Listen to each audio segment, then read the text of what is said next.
Assalamualaikum warahmatullahi wabarakatuh. Salam sejahtera bagi kita semua. Om Swastiastu, Namo Buddhaya, Salam Kebajikan, Rahayu. Ini Mas Menteri Nadiem Anwar Makarim. Hari ini merupakan hari yang sangat istimewa. Selain bangsa Indonesia memperingati Hari Pendidikan Nasional, hari ini juga saya berkesempatan melakukan podcast dengan Bapak Presiden RI Joko Widodo. Apa pesan-pesan Bapak Presiden di hari yang penuh semangat ini? Langsung saja saya menyapa. Selamat sore Pak Presiden, apa kabar Pak? Alhamdulillah, kabar baik, sehat, yang paling penting. Alhamdulillah. Pak Presiden, sebelumnya kan karena kita sudah melakukan tes PCR, kemudian kan sudah ada pembatas ini sesuai protokol kesehatan. Kita boleh ya Pak buka masker? Izin untuk podcast ini. Terima kasih Pak.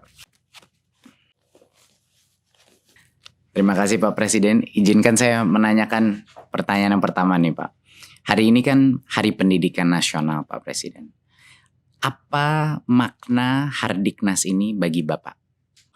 Semangat Ki Hajar Dewantara. Ini yang kita harus ingat semuanya. Bahwa pendidikan itu haruslah memerdekakan manusia. Beliau menyampaikan itu. Dan itu kita harus ingat semuanya. Karena bagi Ki Hajar Dewantara, pendidikan harus memerdekakan kehidupan manusia.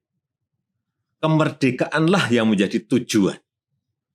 Jadi kita di Indonesia dengan berbekal pendidikan, semua orang boleh menjadi apa saja.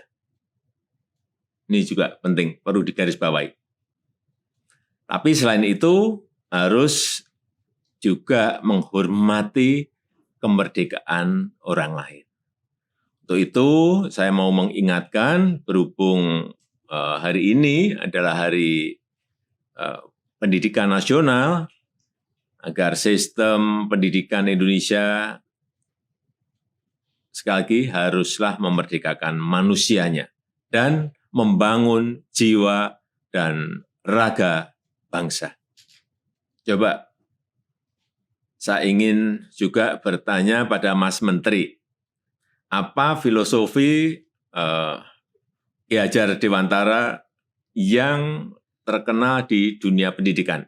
Tentunya filosofi Merdeka Belajar Pak Presiden, itu yang Pak Presiden baru saja jelaskan. Tapi ada juga satu lagi yang pakai bahasa Jawa, Ing ngarso sung tulodo, ing madyo mangun karso, tutwuri handayani. Nah ini yang artinya di depan memberi teladan, di tengah memberi bimbingan, dan di belakang memberi dorongan. Jadi sebenarnya esensi dari ini adalah jiwa kepemimpinan dari pendidik itu luar biasa pentingnya. Konsep gotong royong yang sudah kita buahkan dalam profil pelajar Pancasila itu sebenarnya arah Merdeka Belajar Pak Presiden. Jadi tadi apa? Ing ngarso sung tulodo, ing madyo mangun karso, tutwuri handayani. Ya. Saya kira semua kita harus ingat mengenai ini. Betul, betul. Jadi bisa kita gunakan sebagai analogi sekolah Pak.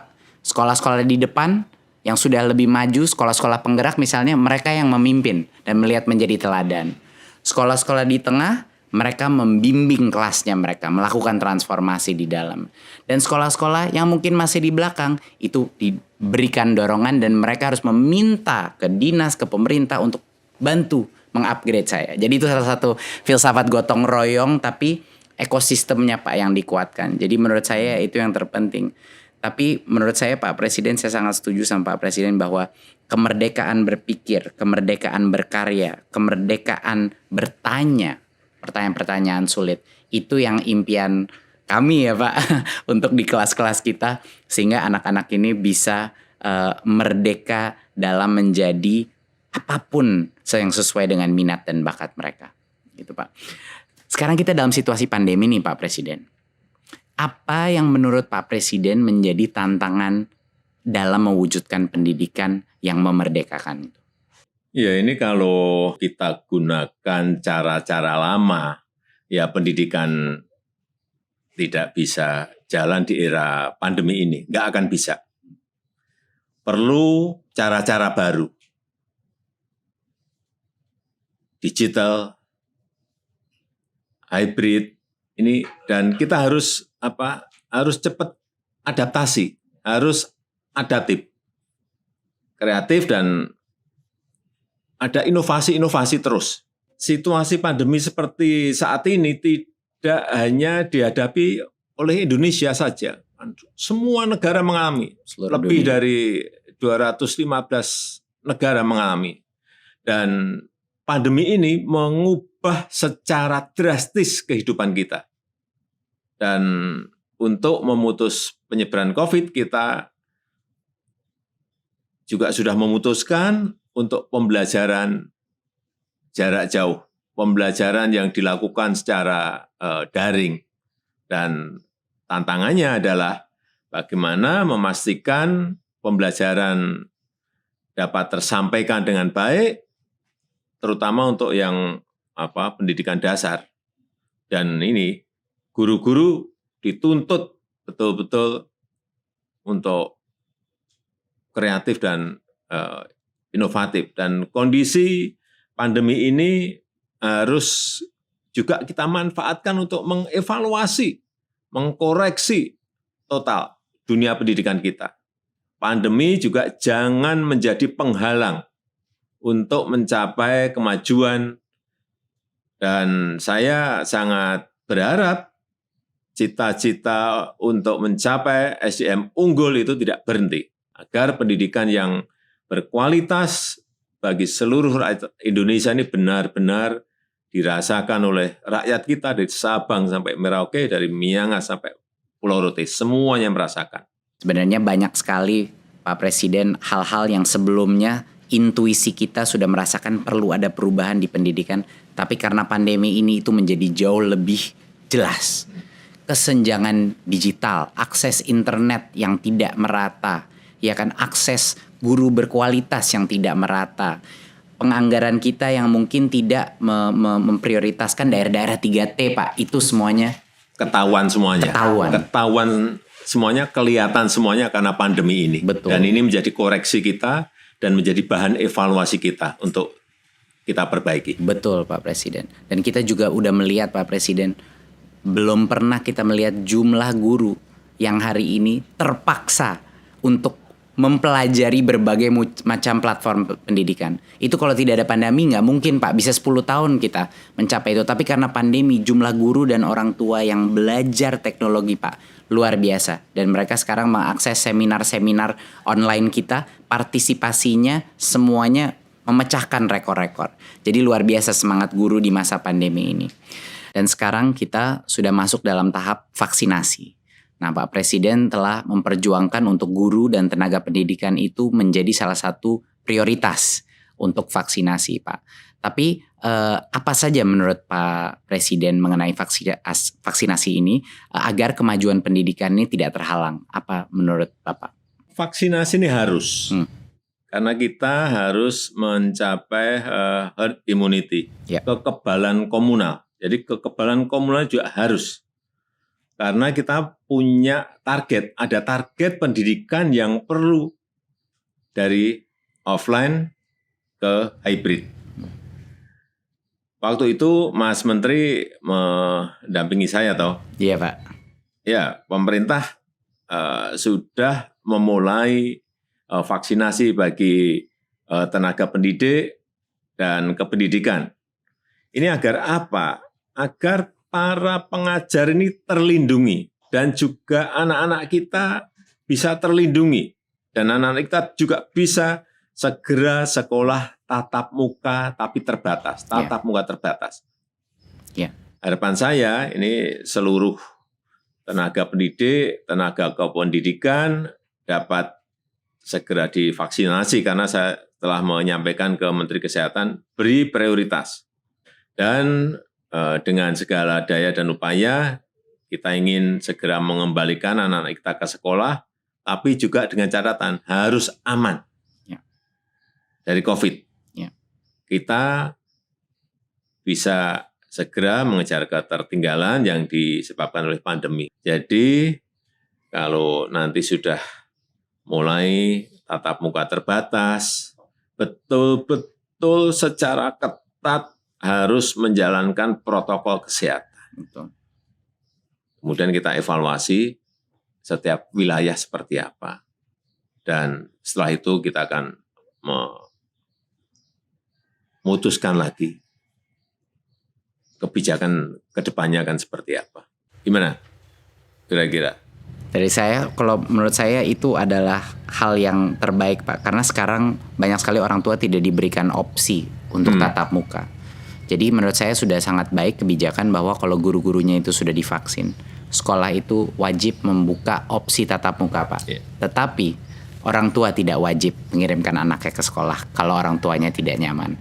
Jadi kuncinya dua seperti yang Pak Presiden bilang. Pertama, tatap muka terbatas, ini bukan kayak sekolah normal ya Pak. Nggak ada ekskul, nggak ada apa, kapasitasnya cuma 50%, harus rotasi. Dan yang kedua adalah haknya ujung-ujungnya itu ada di orang tua. Tapi saat ini kalau ada orang tua, pilihan aja mereka tidak punya di beberapa sekolah dan mereka mengalami banyak kesulitan. Jadi kami bekerja sama dengan Kementerian Kesehatan untuk memastikan mendorong Pemda-Pemda dan sekolah untuk melaksanakan vaksinasi dan melakukan tatap muka, Pak. Iya, yang penting akhir Juni itu vaksinasi untuk pendidik dan tenaga kependidikan harus sudah selesai. Karena nanti di tatap muka terbatasnya di bulan Juli kan. Iya, sebenarnya Pak, tatap mukanya udah bisa mulai jalan kalau sudah divaksin. Harapannya itu Juli hampir semuanya sudah ada opsi tatap muka. Jadi insya Allah bisa lebih cepat lagi Pak beberapa sekolahnya. Insya Allah Pak. Pak Presiden, izin bertanya, sebenarnya apa yang ada di benaknya Pak Presiden mengenai kemajuan yang Bapak ingin lihat terjadi dalam pendidikan di Indonesia ini? Pendidikan untuk semua. Artinya inklusif sampai ke pinggiran, sampai ke pelosok desa, pelosok tanah air. Tapi pendidikan yang berkualitas, Ya, itu kunci. yang kompetitif. Dua-duanya harus berjalan bersamaan. Ini kan yang saya tugaskan ke Mas Menteri.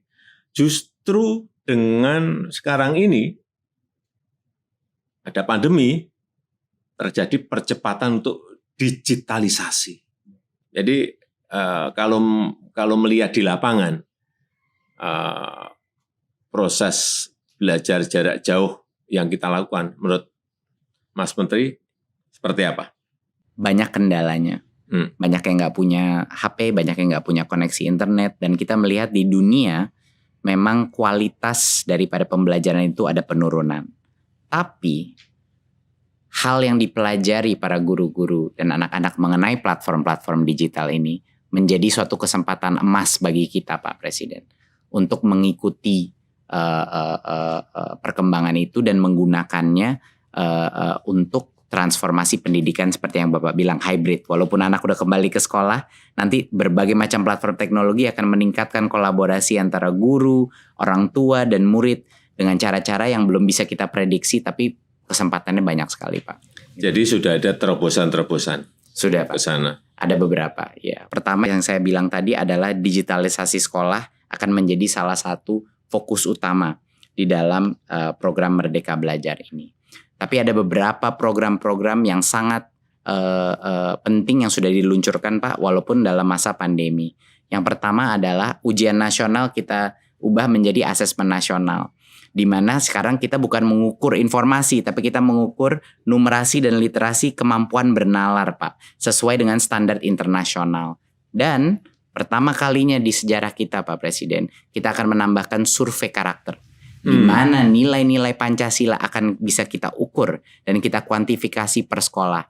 Isu-isu seperti intoleransi, kekerasan seksual, dan perundungan bisa kita ukur Pak Presiden. Bagus sekali. Per sekolah Pak, nanti ada peta-petanya gitu. Bagus sekali. Jadi ini program Big Data, salah satu program Big Data pertama kita Pak. Bagus Pak Presiden selalu menagih saya mengenai melakukan digital government. Jadi ini step pertama kita Pak. Ya itu lompatan yang ingin kita lakukan kan di situ. Betul Pak. Dan yang kedua Pak adalah program guru penggerak, di mana regenerasi kepemimpinan kepala-kepala sekolah kita, pengawas kita, guru-gurunya LPTK kita itu akan keluar dari alumninya guru penggerak Pak. Saya baru aja di Papua Pak kemarin, luar biasa, sama di Kalimantan Timur. banyak dari guru penggerak yang ikut program baru 5 bulan nangis-nangis depan saya Pak Presiden. Mereka nangis karena apa Pak? Mereka nangis karena menurut mereka program ini membuat mereka menyadari berbagai macam mispersepsi mereka mengenai apa artinya pemimpin di dunia pendidikan Pak. Jadi strategi kedua kita Pak adalah untuk meluncurkan regenerasi kepemimpinan. Kepala-kepala sekolah kita semua bakal alumni dari guru penggerak. Ketiga Pak, kita transformasi keuangan. Ini yang dengan dukungan Pak Presiden sangat membantu Pak. Dana BOS yang tadinya suka datang telat Pak di daerah, kita nggak lewat pemerintah daerah, langsung transfer ke sekolah biar kepala sekolahnya nggak perlu nalangin dulu. Biasanya minjem-minjem Pak sama orang tua untuk bulan-bulan pertama. Sekarang alhamdulillah transfer langsung. Kedua, kepala sekolah sekarang punya fleksibilitas Pak dalam penggunaan dana BOS. Mereka bisa gunain, kadang ada yang kebutuhannya buku, kadang kebutuhannya digital, kadang-kadang kebutuhannya masker. Adapun yang kebutuhannya perahu untuk nyebrangin anak-anak dari pulau sebelah Pak. Iya, ini kan negara besar ya. Kebutuhan di setiap sekolah, di setiap daerah, di setiap provinsi itu pasti beragam, berbeda-beda. Betul. Jadi nggak bisa, tidak selalu kayak Pak Presiden, waktu saya pernah ngobrol sama Pak Presiden, keseragaman itu belum tentu keadilan. Iya, betul. Itu Pak. Dan saya mengambil nasihatnya Pak Presiden lalu kita buat lewat kebijakan. Pak Presiden juga yang mendorong saya waktu itu untuk melakukan transformasi dana BOS Majemuk Pak Presiden. Kan aneh kan Pak. Dulu Pak Presiden bilang sama saya, Mas Menteri ini aneh kok jadi per anaknya di Jakarta sama per anaknya di Papua, di Pulau Maluku. Jadi setelah kita evaluasi, kita ubah Pak Presiden. Sekarang namanya dana BOS Majemuk. Berdasarkan per anaknya itu berdasarkan indeks kemahalan. Jadi di Papua di mana bangun ruang kelas itu 3 kali lebih mahal, ngirim buku dari Jakarta bisa 2 kali lebih mahal. Sekarang Pak, anak-anak di kepulauan di Maluku sama Papua naik dana BOS-nya 40% sampai dengan 100% Pak Presiden. Ya itu yang namanya keadilan. Betul. Belum tentu keseragaman adalah keadilan. Bagaimana sekarang Mas Menteri mengenai infrastruktur dan teknologi untuk sekolah? Digitalisasi sekolah Pak. Tentunya bekerja sama berkoordinasi dengan Menkominfo Pak untuk memastikan bahwa sekolah menjadi prioritas untuk koneksi internet Pak. Dari Kemendikbud kami sedang mempersiapkan program distribusi laptop terbesar Pak yang pernah terjadi. Sehingga anak-anak kita dan guru-guru kita akan bisa mengakses ya, dan tentunya dengan proyektor dan juga dengan wifi router. Kapan itu? Harapannya dalam 1-2 tahun ke depan banyak sekali sekolah kita, puluhan ribu sekolah kita akan menerima paket-paket laptop Pak. Dan juga Pak, beberapa inovasi yang kita lakukan tentunya di Kampus Merdeka dan KIP Kuliah Pak. Di Kampus Merdeka adalah program yang luar biasa didukung Pak Presiden, adalah untuk membuka opsi bagi perusahaan, bagi NGO-NGO untuk membuat kursus-kursus 1 semester yang akan mendapatkan full SKS bagi anak-anak mahasiswa kita. Jadi sekarang belajar bisa di mana-mana. Iya, sekarang artinya belajar itu bisa dengan siapa saja. Belajar juga bisa di mana saja. Dengan siapapun, bisa dengan perbankan, bisa dengan industri, bisa dengan UKM, semuanya bisa. Benar, setuju sekali Pak. Tapi masalahnya dulu Pak Presiden, jangka waktunya kependekan. Kalau mau magang itu cuma 1-2 bulan Pak. Dan anak-anak kuliahnya masih harus ngambil mata kuliah di universitasnya. Sekarang sudah berubah Pak. Dia akan mendapatkan full 20 SKS di dalam perusahaan tersebut. Jadi dia tidak harus mengorbankan SKS dia dan kapan dia lulus. Dan juga disubsidi oleh pemerintah biaya gajinya itu mahasiswa, biaya uang transportnya itu disubsidi Pak oleh pemerintah. Jadi ini kesempatan yang sangat besar bagi perusahaan juga untuk menambahkan talentanya. Itu Pak kira-kira. Ya, inilah perubahan, inilah transformasi yang kita inginkan. Betul Pak, betul Pak. Dan banyak sekali perusahaan yang semangat Pak. Waktu saya bilang sama perusahaannya, Pak Presiden yang minta ini partisipasi semua sektor strategis. Mereka luar biasa semangat ya Pak. Karena ini benar-benar memecahkan masalah mereka juga. Yang kedua Pak adalah KIP Kuliah. Yang kemarin KIP Kuliah baru saja kita melakukan perubahan. Bahwa sebelumnya KIP Kuliah itu cuma 2,4 juta Pak per anak. Masalahnya adalah di prodi-prodi yang sangat baik kualitasnya, ada banyak yang UKT-nya di atas 2,4 juta, Pak. Jadi banyak sekolah-sekolah kita diskriminasi terhadap anak-anak penerima KIP kuliah karena rugi universitasnya. Nah, barulah kita ubah kebijakannya sehingga kalau prodi A itu bisa sampai dengan 12 juta, Pak. Untuk prodi B bisa dengan 4 juta. Jadi ya ini persis sama seperti yang Pak Presiden bilang tadi, kesetaraan belum tentu keadilan. Iya, betul. Sehingga sekarang anak-anak dari Papua atau dari Maluku yang mau masuk ke dalam program yang mahal, misalnya Fakultas Kesehatan, dia bisa tanpa diskriminasi dari universitasnya Pak Presiden. Itu kira-kira Pak, beberapa hal yang memang sudah mendapat dukungan dari Pak Presiden. Bagus. Saya boleh tanya Pak Presiden ke Bapak, tipe pelajar apa sih Pak Presiden ketika masih sekolah dan waktu kuliah dulu Pak? Kalau saya orangnya memang waktu entah itu di SD, SMP, SMA, kemudian di universitas memang tidak mau kalah. Artinya gini, kalau saya melihat teman saya, misalnya malam belajarnya 1 jam, saya tahu dia belajarnya 1 jam, saya belajarnya 2 jam. Gitu. Habis subuh misalnya teman saya belajar 30 menit, saya 1 jam. Juara 1 misalnya, saya melihat, belajarnya malam 2 jam, saya 4 jam. Ya, misalnya gitu. Tidak mau kalah di situ maksud saya. Waduh. Kenapa saya seperti itu? Karena dengan belajar kita bisa mewujudkan cita-cita. Tapi juga saya aktif, tapi aktif utamanya di pecinta alam. Jadi saya memang senang dan juga bisa belajar di mana saja. Belajar kan tidak hanya di kampus, tetapi di alam pun kita bisa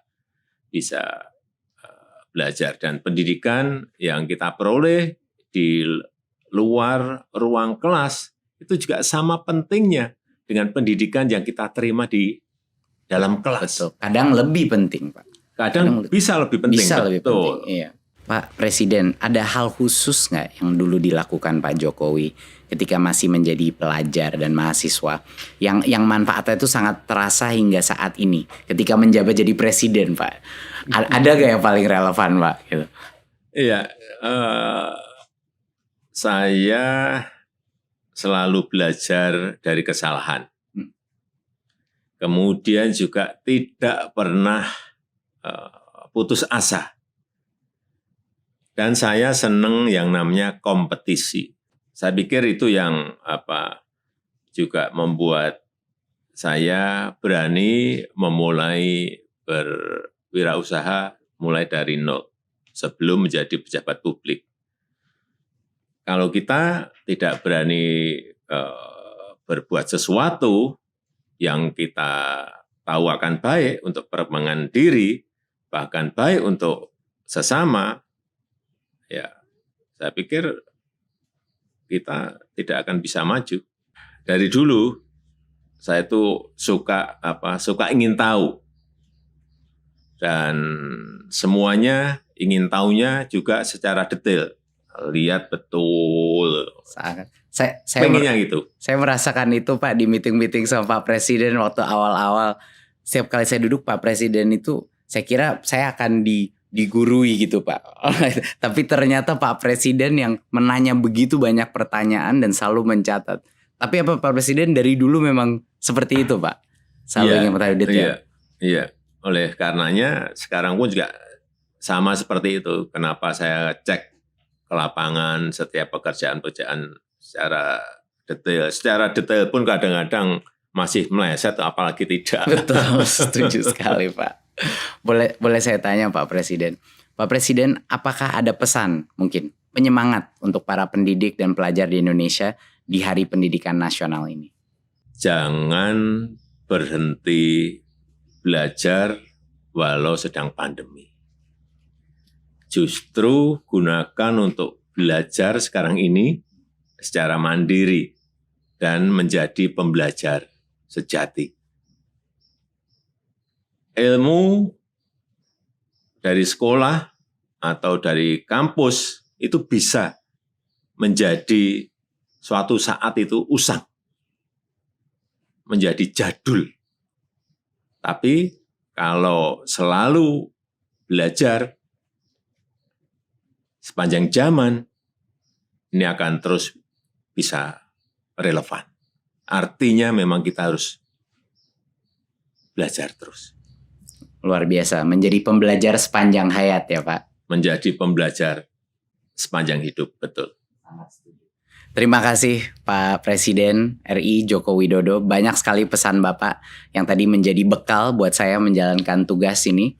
Saya juga harap masyarakat juga dapat terinspirasi oleh kata-kata dan juga sejarahnya Pak Presiden. Sehat selalu Pak Presiden dan semoga lancar menjalankan ibadah di bulan suci ini. Terima kasih, amin. Terima kasih. Itu tadi podcast saya dengan Bapak Presiden RI. Terima kasih telah menyaksikan, dan pada kesempatan ini saya juga ingin mengucapkan selamat menunaikan ibadah puasa di bulan yang penuh berkah ini. Marilah kita mencapai kemenangan. Mari serentak bergerak, wujudkan Merdeka Belajar. Sekian, wassalamualaikum warahmatullahi wabarakatuh. Om Shanti Shanti Shanti Om. Namo Buddhaya.